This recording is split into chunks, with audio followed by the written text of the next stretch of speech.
Oui, je vais m'associer aux remarques critiques qui ont pu être faites sur effectivement les délais dans lesquels on s'inscrit, mais pas juste les délais, les allers-retours. Enfin voilà, on avait commencé, j'étais là à examiner un texte qui finalement a disparu de la circulation, un autre qu'on nous avait dit qu'il arriverait et qui a disparu de la circulation avant même qu'on ait commencé à l'examiner. Je pense à celui de Noël.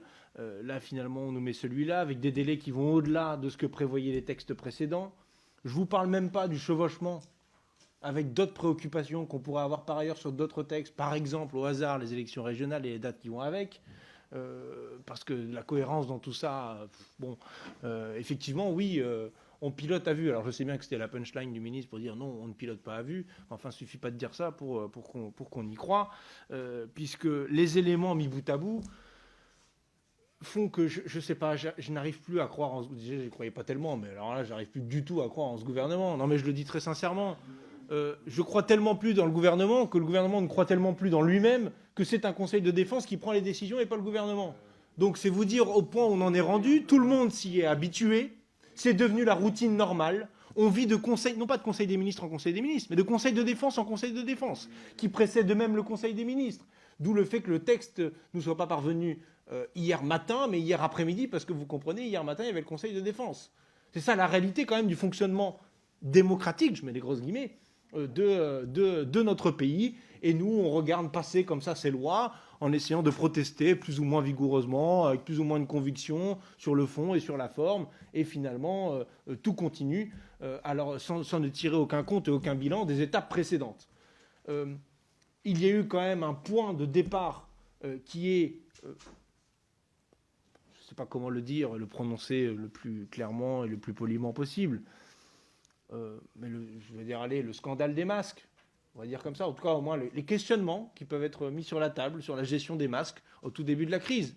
Et c'est pas moi qui me pose ces questions, c'est la Cour de justice de la République aujourd'hui, qui a ouvert une enquête, qui a fait des perquisitions, etc., etc.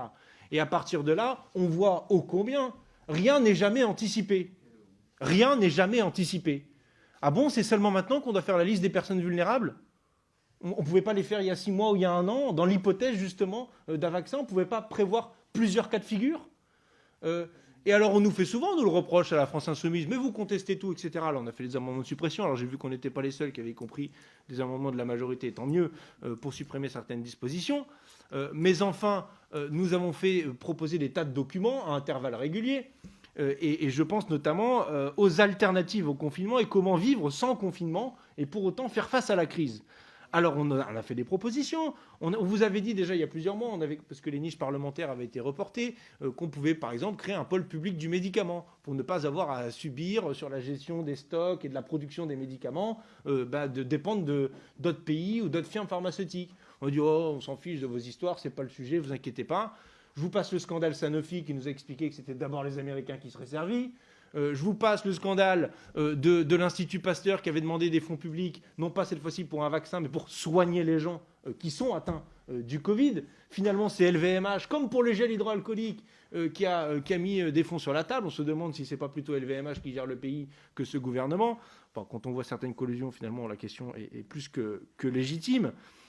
Et on peut comme ça dérouler, décliner, aller même jusqu'au vaccin. Alors, il y a des endroits où tout est prêt. Vous avez les endroits pour vacciner, les gens qui sont prêts à être vaccinés, mais vous n'avez pas les doses. Alors, les endroits où vous n'avez pas les aiguilles. Enfin, qu'est-ce que c'est que cette histoire ? Et après, vous voulez qu'on continue à donner, avec un niveau de contrôle aussi faible, les pleins pouvoirs à un gouvernement qui fait systématiquement n'importe quoi ? Non, moi je suis pour resserrer le contrôle sur ce gouvernement. Je suis pour qu'il y ait un maximum de débat public. Je suis pour qu'on arrête de faire en sorte qu'ils fassent ce qu'ils veulent quand ils veulent et qu'on soit suspendu à des conseils de défense. Non, ce n'est plus supportable et ce n'est pas un état normal d'une démocratie et d'une république. En plus, ce qui vaut une semaine ne vaut plus l'autre semaine. Ma foi, ce qui valait un mois, le mois suivant, que la situation évoluait, d'accord, mais d'une semaine à l'autre, c'est quand même un peu compliqué.